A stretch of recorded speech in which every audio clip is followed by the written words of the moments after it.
Hey, my name is Mike, and I'm a candle vlogger, and I'm going to talk about the candles that I like. Just kidding. Couldn't pass up a chance to make a reference to Scream Queens, which we know is a pretty problematic show. Has its ups and downs, but mostly downs. And when thinking about this vlog and thinking about what I wanted to talk about, really three artifacts that popped up to my mind were Monsters University, the episode of Community that we watched, and Scream Queens. Now, I have already seen all three before the class, which is a good thing because I'm already familiar with the material, but also could be a bad thing because I'm not coming into it completely fresh.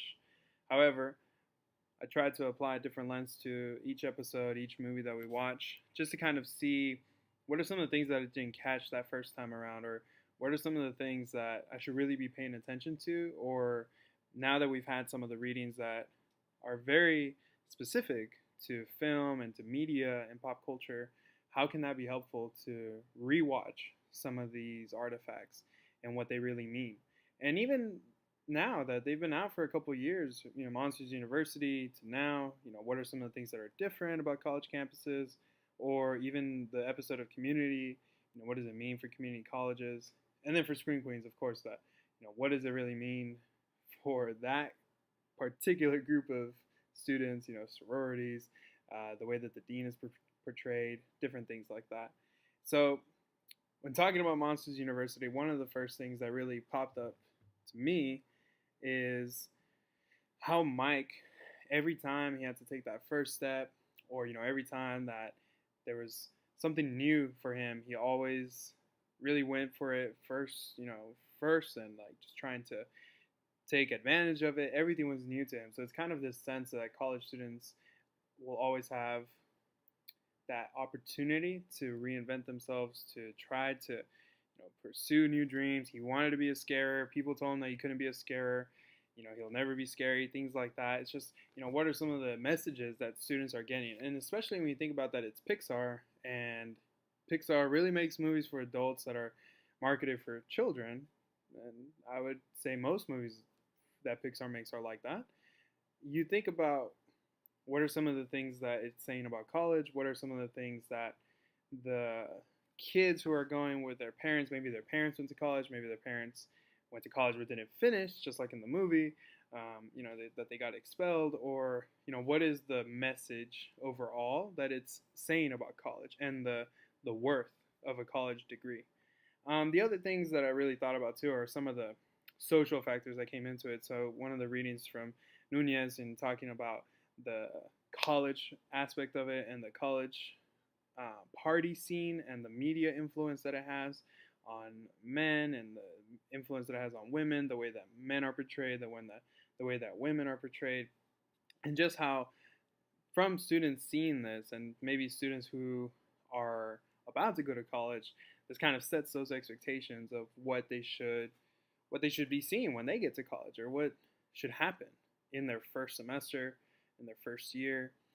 What are some of the messages that they're getting? That if they're not getting these kinds of parties, or they're not going to these kinds of social events, then maybe they were sold a sense of college that they feel where they're at is not really reaching that level of involvement, that level of social interactions, and just trying to see, what they could do to really get to that. So when you think about in Monsters University, you really only see them in one class to begin with in the Scare Academy, and then you see them in a different class when it's something that they don't want to do at all. So you really don't see the class aspect of it that much. You see more of the party aspect of it. So I think that from the first time that I saw it to the second time, that was maybe something that I didn't really pick up on. That maybe they were mostly partying and mostly having fun, and it was really centered around the competition.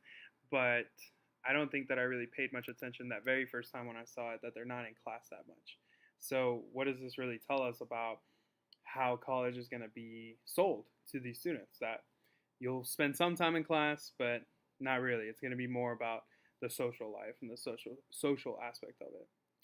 And then to kind of transition into Community, one of the things that really stood out to me this time that I saw it is in my previous job, we kind of did some more work with youth who have either been in detention centers or who are labeled as going into the school to prison pipeline, and just having this different aspect to it that when I saw that episode, I didn't really have any interactions with, any students who, have a parole officer or, you know, have a lot of people in their families who have been incarcerated. So just the way that men are portrayed in that episode was really interesting because you could only either be a prisoner, be if you were like Jeff, if you're a professor, but you don't really care, or you don't really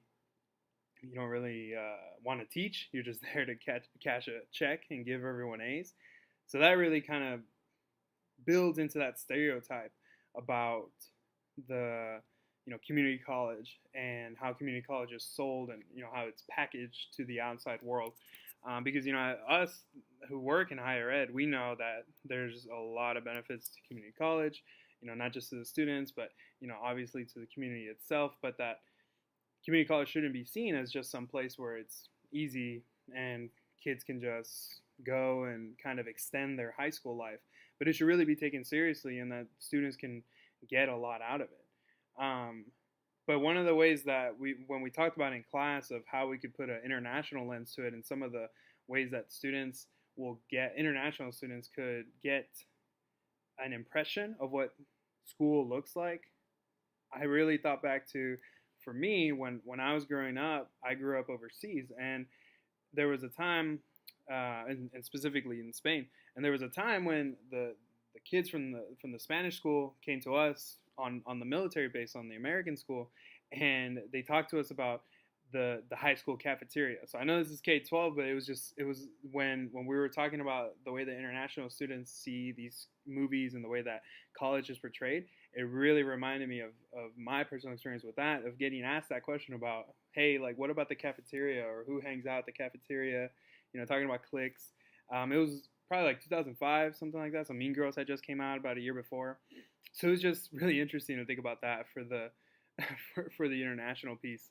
That these movies, sometimes people might think that they don't really have that they don't really have that much of an influence on how other people will see them or will see college, but it really does. It really has a lasting impact on what international students will think about for these schools. Just like Bork had looked at some of the ways that international students were represented. Kind of like Taj and Van Wilder, or just how there's underrepresentation of a lot of students of color in these movies. What are some of the messages that international students will get? Are they going to think that when they get to a school that they need to fill that stereotype role, that they're going to be kind of that token international student, or what's really going to go on once they're there?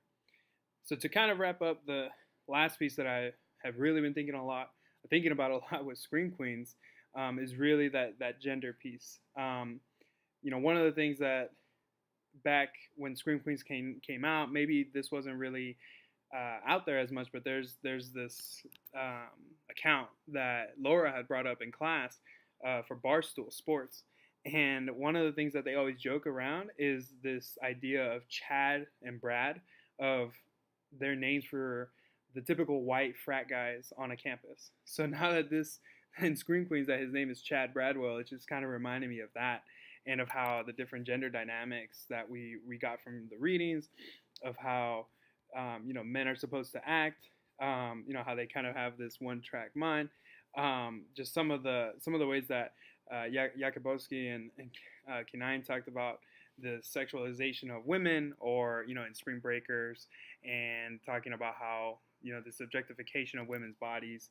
I think that just that combination of the Dickie Dollar Scholars with the Scream Queens in Kappa, I saw it the first time around. I saw that difference in the gender dynamics and the power that Chad has over Chanel and things like that.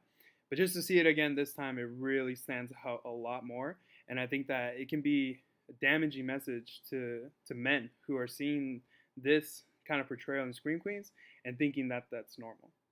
But I know that they can do better.